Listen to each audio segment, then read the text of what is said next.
Good morning. Savitribai Phule एवं पर्यावरण शिक्षण संस्थान के बीएड द्वितीय वर्ष के भाषा शिक्षण शास्त्र के बारे में हम अध्ययन कर रहे हैं। भाषा शिक्षण शास्त्र की इकाई द्वितीय हिंदी और संस्कृत शिक्षण हेतु शिक्षण अधिगम सामग्री के बारे में हम जान रहे थे। शिक्षण अधिगम सामग्री में हम सबसे पहले सहायक सामग्री, दृश्य श्रव्य सामग्री, दृश्य उपकरण सामग्री, श्रव्य उपकरण सामग्री के बारे में जानेंगे। तो इसके लिए हमें सबसे पहले सहायक सामग्री का अर्थ एवं आवश्यकता, सहायक सामग्री की उपयोगिता के बारे में जानना अति आवश्यक है। तो जो सामग्री पाठ को रोचक तथा सुबोध बनाने और किसी संकल्पना अथवा प्रत्यय विशेष को अथवा शब्द, पदबंध आदि के अर्थ को सुनिश्चित रूप से अधिक स्पष्ट करने में सहायक सिद्ध होती है, उसे शैक्षणिक सहायक सामग्री यानी कि टीचिंग एड कहा जाता है। पाठ्य वस्तु सामग्री को सजीव तथा सरल बनाने में सहायता देने के कारण ही उसे सहायक सामग्री ऑब्लिक शैक्षणिक सहायक सामग्री अथवा दृश्य श्रव्य सामग्री उपकरण भी कहते हैं। शैक्षणिक सहायक सामग्री में सामान्यतः कक्षा अध्यापन के समय प्रयोग में लाए जाने वाले सभी दृश्य श्रव्य उपकरण, उपादान अथवा पदार्थ आदि की गणना की जा सकती है। जारन यानी कि डस्टर, खड़िया यानी चौक, संकेतक यानी पॉइंटर, खड़िया पट ऑब्लिक श्याम पट, ब्लैक बोर्ड और पाठ्य पुस्तक टेक्स्ट बुक आज के युग में अध्यापन की एक प्रकार से अनिवार्य सामग्री है। उपयुक्त सामग्री तो लगभग प्रत्येक पाठ में सहायक सामग्री के रूप में प्रयुक्त होती है। लेखन कला का विकास होने के बाद ही शिक्षा में लिखित सामग्री का प्रयोग किया जाने लगा था। विगत 100 वर्षों से मुख्यतः खड़िया पट, मानचित्र, चित्र, ज्यामिति उपकरण तथा विज्ञान से संबंधित उपकरणों का भी प्रयोग किया जा रहा है। भाषा और साहित्य शिक्षण के क्षेत्र में विभिन्न प्रकार के शैक्षिक उपकरणों का प्रयोग मुख्यतः पश्चिमी देशों में आरंभ हुआ है। द्वितीय विश्व युद्ध के समय से ही अन्य भाषा अधिगम तथा शिक्षण पर बल दिया जाने लगा था। कम समय में द्वितीय भाषा व्यवहार में अच्छी गति प्राप्त कराने की दृष्टि से भाषा शास्त्रियों तथा शिक्षा शास्त्रियों का ध्यान भाषा अध्ययन अध्यापन के क्षेत्र में शैक्षिक उपकरणों के उपयोग पर गया और शनि भाषा अधिगम तथा शिक्षण में आज स्थिति कंप्यूटर के उपयोग तक पहुंच गई है। अब भाषा शिक्षण शास्त्र में सहायक सामग्री की उपयोगिता कि भाषा की शिक्षण प्रक्रिया में शैक्षिक सहायक सामग्री की उपयोगिता इस प्रकार है कि अध्ययन अध्यापनीय सामग्री को सरस तथा सरल रूप प्राप्त हो जाता है, विषय वस्तु की स्पष्टता बढ़ जाती है। हिंदी भाषा शिक्षण में दृश्य श्रव्य सामग्री का प्रयोग हिंदी कक्षा अथवा कोना बनाना है। अध्ययन सामग्री रोचक शैली ढंग में प्रस्तुत होने के कारण अधिक बौद्धिक बन जाती है। सामान्यतः ज्ञानेंद्रिय तथा कभी कभी कर्मेंद्रिय भी क्रियाशील रहती है। प्रत्यक्ष अनुभव होते रहने के कारण स्वयं सीखने की प्रवृत्ति को प्रेरणा तथा बढ़ावा मिलता है। अध्येता की विचार श्रृंखला में क्रमिक स्थायित्व आने लगता है। अध्येता को प्रत्यय निर्माण तथा शुद्ध अर्थ ग्रहण में सहायता प्राप्त होने के कारण उसके शब्द भंडार में वृद्धि होती जाती है। अमूर्त जटिल तथा सूक्ष्म बातें विषय वस्तु मूर्त सरल तथा स्वरूपमय प्रतीत होने लगती है। पाठ व्यावहारिक तथा क्रियात्मक बन जाता है।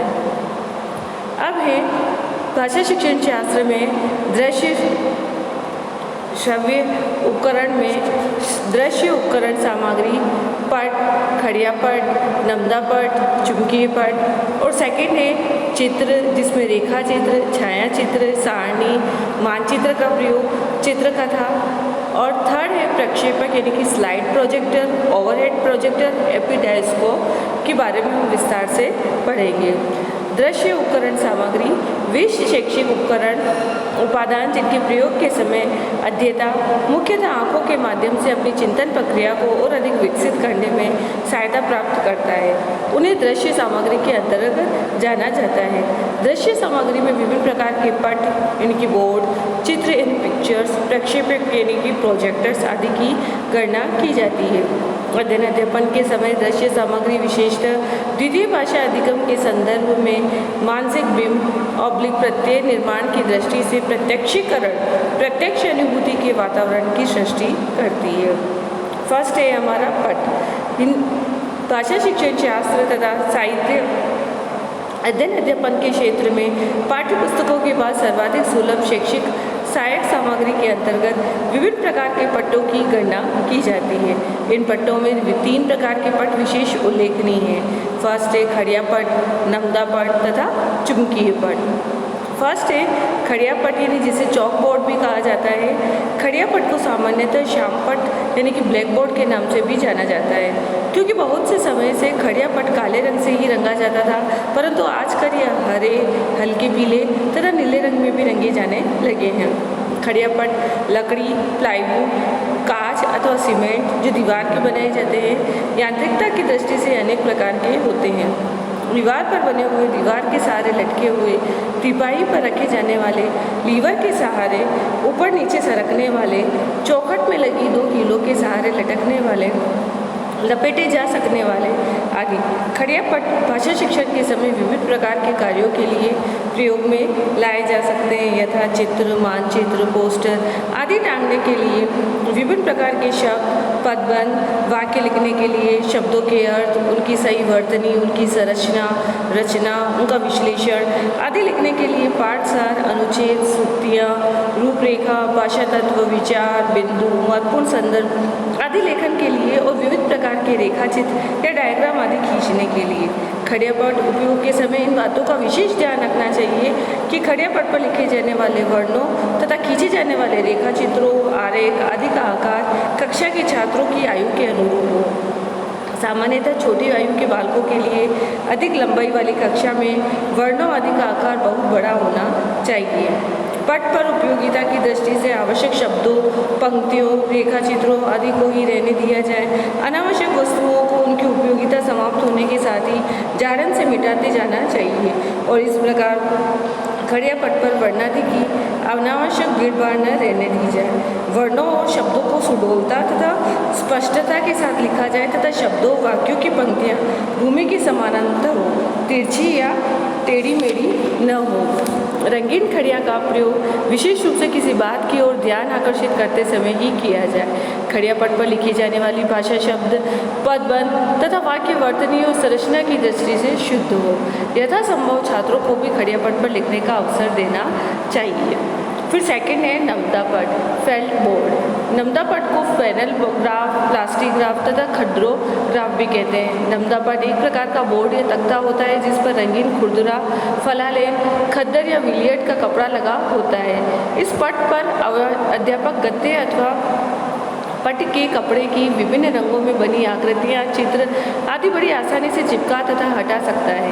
नमदा पट्ट का उपयोग भाषा शिक्षण के समय इन बातों के लिए किया जा सकता है कि शब्दभेद, शब्द के उदाहरण, वार्तालाप, कहानी, रचना, अभ्यास आदि। अब थर्ड हमारा है चुंबकीय पट्ट, जो कि मैग्नेट बोर्ड कहलाता है। इसको लोहे अथवा टीन प्लेट को चुंबकित कर बनाया जाता है, जिसे एक और रंग कर खड़िया पट्ट की तरह उपयोग किया जा सकता है तथा आवश्यकता पड़ने पर लोहे या टीन के अथवा चुंबक लगे पदार्थों, चित्रों, नमूनों आदि को पट्ट पर लगाया जा सकता है। इस पट्ट का विशेष उपयोग चलित आकृतियों यथा ट्रैफिक नियंत्रण, कार्य अध्ययन, कहानी, वार्तालाप आदि की विभिन्न स्थितियों को दिखाने के लिए किया जा सकता है। तो इस तरीके से हमने बोर्ड्स के बारे में पढ़ा। अब हम पिक्चर्स यानी कि चित्र के बारे में जानेंगे। हिंदी भाषा संस्कृत भाषा शिक्षण में के क्षेत्र में वास्तविक पदार्थ तथा वस्तुएं, उनकी प्रतिमूर्ति या नमूने सर्वाधिक प्रभावशाली दृश्य उपकरण, उपादान या शैक्षिक सामग्री है, क्योंकि इनसे अध्येता के प्रत्यक्ष अनुभव में कल्पनातीत वृद्धि होती है। उनके बाद प्रभावशाली उपादानों में चित्र आदि की गणना की जाती है। चित्र आदि भाषा 2 के अतिरिक्त भाषा 1 के अध्ययन अध्यापन में भी विशेष प्रभावकारी सिद्ध होते हैं। चित्रों के अनेक रूप होते हैं। चित्र तथा रेखा चित्र, छाया चित्र, व्यंग्य चित्र, दीवार चित्र, सारणी, मानचित्र तथा फ्लैश कार्ड चित्र सभी आयु के अध्येताओं को रोचक लगते हैं।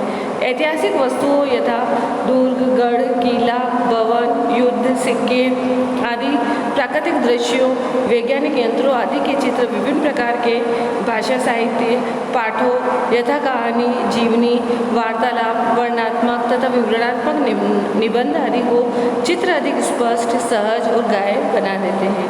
एक रंगे, दुरंगे तथा बहुरंगे चित्र पुस्तकों, पत्र पत्रिकाओं तथा बाजार में बड़ी आसानी से उपलब्ध हो सकते हैं।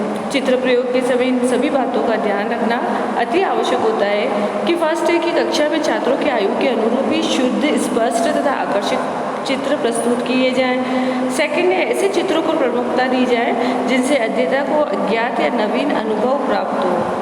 थर्ड है, चित्र सामग्री का विश्लेषण सामान्यतः अध्येता छात्रों से कराया जाए। इस प्रकार चित्रों का भी शिक्षण में बहुत प्रयोग होता है। ये भी अलग अलग प्रकार के होते हैं, जैसे ए है रेखा चित्र या डायग्राम। ऐसी शैक्षिक सहायक सामग्री जो अच्छे अध्यापक के हाथ में सदैव बनी रहती है, क्योंकि किसी अन्य उपकरण के अभाव में अध्यापक खड़ियापट से पर आसानी से संबंधित वस्तु या घटना आदि का रेखा चित्र खींच सकता है। छायाचित्र रेखा चित्र की भांति अध्येता को प्रभावित करते हैं। छात्रों को छायाचित्रों में प्रदर्शित विस्तृत तथा गहन विवरण अधिक आकर्षित करते हैं। थर्ड है, सारणी का उपयोग व्याकरण के विविध पक्षों यथा शब्दभेद, उपसर्ग, प्रत्यय, कालभेद आदि को स्पष्ट करते समय किया जाता है। फोर्थ है, मानचित्र का प्रयोग भी भाषा साहित्य पाठों में आए विभिन्न भौगोलिक तथा ऐतिहासिक स्थानों के प्रदर्शन के लिए किया जा सकता है। फिफ्थ है, चित्रकथा यानी कि चित्रों से सुसज्जित कथाएं भी हिंदी शिक्षण में उपयोगी सहायक सामग्री के रूप में मानी जाती है।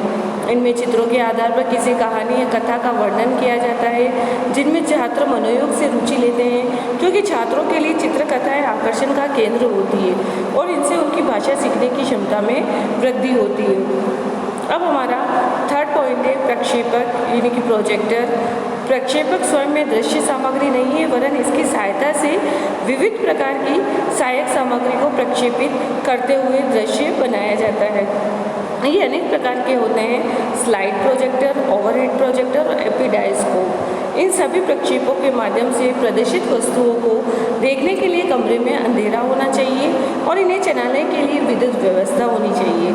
पश्चिमी देशों में कहीं भारत में भी भाषा शिक्षण के क्षेत्र में विभिन्न प्रक्षेपों का यानी कि प्रोजेक्टरों का उपयोग अत्यधिक होने लगा है। फर्स्ट है स्लाइड प्रोजेक्टर। स्लाइड प्रोजेक्टर के माध्यम से विविध प्रकार के दृश्यों, स्थानों, क्रियाओं, घटनाओं, वर्णों, शब्दों आदि के स्लाइडों को प्रदर्शित किया जाता है। 2x2 × 2 इंच या 3 × 4 इंच के श्वेत श्याम या रंगीन स्लाइड पर अंकित बातें प्रदर्शन के समय पर्दे पर बड़े आकार की तथा स्पष्ट दिखाई देती है। इस प्रोजेक्टर में यदि सुविधा हो तो मुख्य चलचित्र की पट्टियाँ भी पर्दे पर प्रदर्शित की जा सकती है। फिर है ओवरहेड प्रोजेक्टर। ओवरहेड प्रोजेक्टर में लगी पारदर्शी शीट पर शिक्षक अध्यापन के समय आवश्यकता अनुसार मोटी पेंसिल से लिख अथवा मिटा सकता है। पारदर्शी शीट पर लिखी सामग्री, रेखाचित्र या सारणी आदि को एक हत्थे से घुमाकर लपेट तथा पुनः प्रदर्शित भी कर सकता है। इस प्रक्षेपक में ऐसा प्रावधान होता है कि अध्यापक के सिर के ऊपर से प्रकाश रश्मियाँ पर्दे पर जाकर विस्तृत होती है, यानी कि उस स्लाइड को या उस जो शीट होती है उसे प्रोजेक्टर पर रख दिया जाता है, जो दीवार पर प्रदर्शित होती है। उसमें जो भी लिखा होता है वो सारा दीवार पर प्रदर्शित होता है, तो इससे वह अपना अध्यापन कार्य अच्छे से संपन्न कर सकता है। फिर थर्ड है एपिडायस्कोप। एपिडायस्कोप एक प्रकार का अपारदर्शी प्रक्षेपक होता है, जिसकी सहायता से छोटे छोटे पदार्थ, पुस्तक या पत्रिका आदि पर अंकित सामग्री को बड़े आकार में पर्दे पर प्रक्षेपित किया जा सकता है। इस प्रक्षेपक के उपयोग के समय कक्षा में पर्याप्त अंधेरा होना चाहिए। इसका ओवरहेड प्रोजेक्टर बल्ब से अधिक शक्ति का होता है।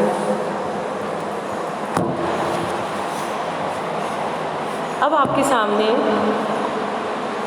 प्रोजेक्टर की इमेज बताई गई है। इस प्रोजेक्टर से देखिए, आप इससे पता चलेगा कि किस तरीके से स्लाइड को दीवार पर प्रदर्शित किया जाता है। अब ये आपके सामने ओवरहेड प्रोजेक्टर है। ओवरहेड प्रोजेक्टर जो कि सिर के ऊपर यानी कि दीवार पर अच्छे से स्लाइड को यानी कि शीट को प्रदर्शित करके उसका कंटेंट छात्रों के समक्ष प्रस्तुत किया जाता है। ये भी ओवरहेड प्रोजेक्टर है। अब है श्रव्य उपकरण सामग्री। श्रव्य उपकरण उपादान में वह शैक्षिक सामग्री सम्मिलित की जाती है जिसके प्रयोग के समय अध्येता मुख्यतः कानों के माध्यम से अपनी चिंतन प्रक्रिया को और अधिक विकसित करने में सहायता प्राप्त करता है। श्रव्य सामग्री में मुख्यतः रिकॉर्ड प्लेयर, टैप रिकॉर्डर और रेडियो की गणना की जाती है। श्रव्य उपकरणों के माध्यम से भाषा की ध्वनियों, ध्वनि विश्लेषण, अक्षरिक संगठन, शब्द, पदबंध, वाक्य, अनुपात, अनुतान आदि को ग्रहण किया जा सकता है। इन उपकरणों के उपयोग के समय कक्षा में शांत वातावरण होना अति आवश्यक होता है। ये उपकरण थोड़े विस्तार से हम देखेंगे।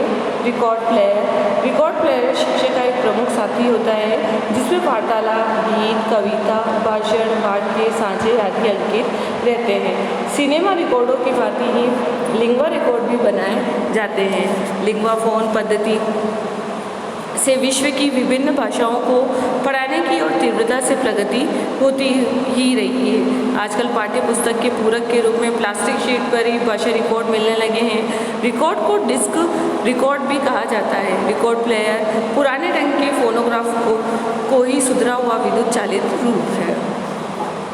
अब आपके सामने रिकॉर्ड प्लेयर की इमेज बताई गई है, जिसे ध्यान से देखने में पता चलता है कि कैसे रिकॉर्डिंग की जाती है।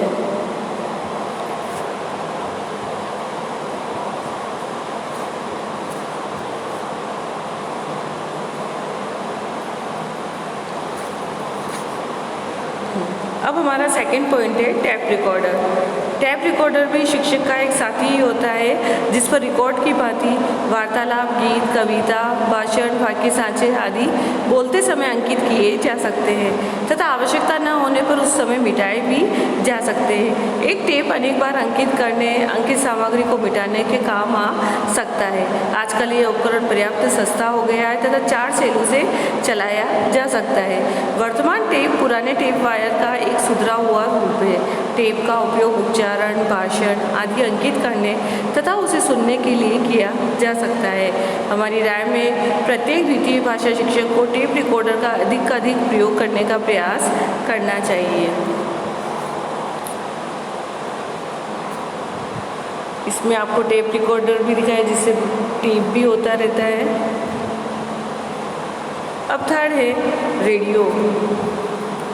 आकाशवाणी से भाषा शिक्षण के कार्य में पर्याप्त सहायता ली जा सकती है। रेडियो पर प्रसारित होने वाले कार्यक्रमों, वार्तालाप, भाषण, निबंध, नाटक, एकांकी, गीत, कविता आदि के अध्ययन से अध्येताओं की भाषा दक्षता में वृद्धि होती है। आजकल रेडियो स्टेशनों से द्वितीय भाषा शिक्षण के कार्यक्रम भी प्रसारित होने लगे हैं।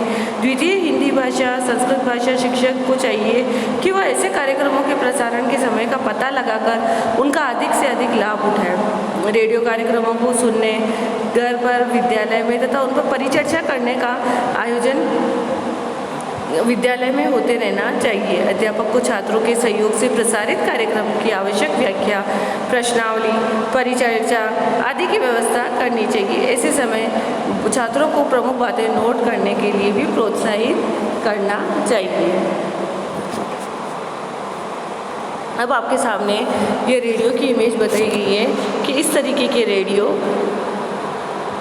चलते थे जिसमें सभी बातें रिकॉर्ड होती थी और ये छात्रों के समक्ष प्रस्तुत की जाती थी। वार्तालाप, भाषण, इस तरीके की बहुत सारे कार्यक्रम भी इसमें प्रसारित किए जाते थे।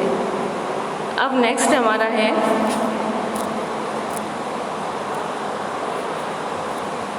दृश्य श्रव्य उपकरण सामग्री, जिसमें हम चलचित्र, दूरदर्शन और वीडियो के बारे में जानेंगे।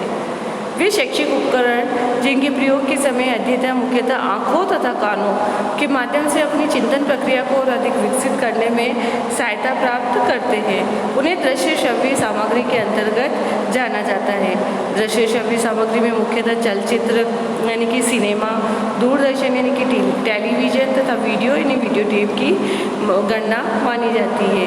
तो अभिनय जैसे कि ड्रामा, परिभ्रमण यानी कि एक्सक्यूरेशन से भी कुछ बातों का ज्ञान लाभ भी हो सकता है। इन दोनों के माध्यम उस प्रकार के दृश्य श्रव्य सामग्री नहीं कहे जा सकते जैसे कि उपकरण और ये बताए जाते हैं। तो इस तरीके से जो फर्स्ट हमारा है चलचित्र यानी कि सिनेमा, मुख्यतः मनोरंजन का साधन है, किंतु शिक्षा जगत में इसका प्रयोग आजकल काफ़ी बढ़ रहा है। विदेशों में तो भाषा शिक्षण के विविध पक्षों, वर्णित शब्द, वाक्य तथा लेखन, रचना लेखन, कहानी, वार्तालाप, नाटक, गीत, कविता आदि की फिल्म बनने लगी हैं।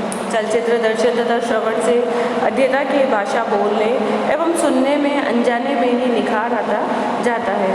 साहित्य की विविध विधाओं के नांद, सौंदर्य आदि की सौंदर्यानुभूति में चलचित्र सहयोगी सिद्ध होते हैं।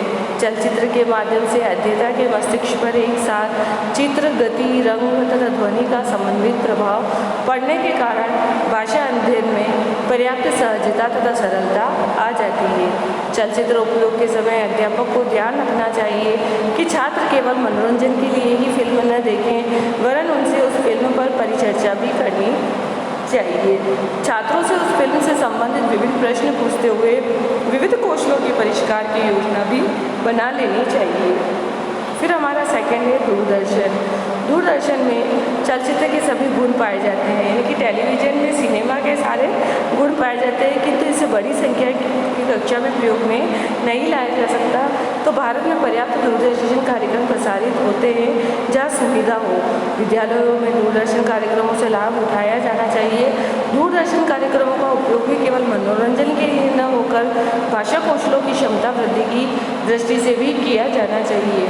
आपने देखा होगा कि दूरदर्शन पर कृषि दर्शन, ज्ञान दर्शन ऐसे बहुत सारे तरह के टेलीविज़न पर कार्यक्रम प्रसारित होते हैं, जिसे देख के सुनकर अध्यापक और छात्रों में नवीन ज्ञान की प्राप्ति होती है, उन्हें उनसे सीखने को मिलता है। तो इसीलिए उससे भाषा कौशलों की क्षमता में भी विकास होता है और छात्रों में भी नए नए कौशलों का विकास होता है। छात्र उनको उन प्रसारणों को, उन गतिविधियों को देखकर, सुनकर, समझकर अच्छे से आगे की अपना नवीन ज्ञान बढ़ा सकते हैं। अब थर्ड है वीडियो। वीडियो एक व्यय साधन है, किंतु पर्याप्त मनोरंजन तथा उपयोगी उपकरण है। भारत के महानगरों में पैसे वाले लोग वीडियो का उपयोग मनोरंजन के लिए करते हैं। विद्यालयों में भी इस उपकरण का प्रचार प्रसार नहीं हो पाया है। संभव है आगामी 10-12 वर्षों में इस उपकरण का उपयोग भाषा शिक्षण के क्षेत्र में किया जाने लगेगा। इस तरीके से आज हमने शिक्षण सहायक सामग्री में शिक्षण सहायक सामग्री का अर्थ, आवश्यकताओं इनके बारे में पढ़ा कि भाषा शिक्षण शास्त्र में शिक्षार्थी के प्राप्ति को और अधिक स्पष्ट तथा चिरस्थायी बनाने और अवधान को बनाए रखने के साथ साथ उसकी इंद्रियों को क्रियाशील रखने के लिए दृश्य श्रव्य सामग्री का उपयोग नितांत आवश्यक होता है। श्रव्य दृश्य सामग्री की आवश्यकता, उपयोगिता तथा महत्व की जानकारी के लिए शिक्षक को भी ये ध्यान होना आवश्यक है कि विविध प्रकार की श्रव्य दृश्य सहायक सामग्री में से किस सामग्री का कब, कैसे तथा कितना उपयोग किया जाना चाहिए। जिस सामग्री का उपयोग प्रदर्शन किया जाना है उसकी छाट विशिष्ट विवेचना की दृष्टि से की जाए तथा उसका उपयोग प्रदर्शन करने से पूर्व पाठ इकाई की सामान्य तथा अनिवार्य परिस्थिति में ही एक सामग्री का प्रयोग प्रदर्शन एक से अधिक बार न किया जाए। तो चिंतन प्रक्रिया को और अधिक विस्तार प्रदान करने की दृष्टि से किस सामग्री का पुनः प्रयोग किया जा सकता है। विद्यार्थी के समक्ष जो सामग्री प्रस्तुत करने पर श्रव्य दृश्य सहायक सामग्री को 2 प्रकार से वर्गों में बांटा जा सकता है। एक प्रक्षेपित यानी कि प्रोजेक्टेड सामग्री और दूसरा अप्रक्षेपित यानी कि अनप्रोजेक्टेड सामग्री के रूप में। प्रक्षेपित सामग्री के अंतर्गत ऐसी सामग्री उपकरणों की गणना की जाती है जिसके प्रदर्शन के समय विभिन्न विद्युत यंत्रों की आवश्यकता पड़ती है। सिनेमा, मुखमेल, दूरदर्शन, वीडियो आदि इस वर्ग की सामग्री है। अप्रक्षेपित सामग्री के अंतर्गत ऐसी सामग्री उपकरण या उपादानों की गणना की जाती है जिसके प्रदर्शन के समय विभिन्न विद्युत यंत्रों, प्रक्षेपण यंत्रों की आवश्यकता नहीं होती है। विभिन्न प्रकार की वस्तुओं के नमूने, कार्टून, चित्र, रेखा चित्र, पोस्टर, फ्लैश कार्ड आदि की गणना अप्रक्षेपित सामग्री उपकरणों में गणना की जाती है। इंद्रिय ज्ञान के माध्यम के आधार पर शैक्षिक सामग्री को भी हमने 3 वर्गों में बांटा था: दृश्य उपकरण सामग्री, श्रव्य उपकरण सामग्री और दृश्य श्रव्य उपकरण सामग्री। इस प्रकार आज हमने शिक्षण सहायक सामग्री के बारे में विस्तार से अध्ययन किया। Thank you.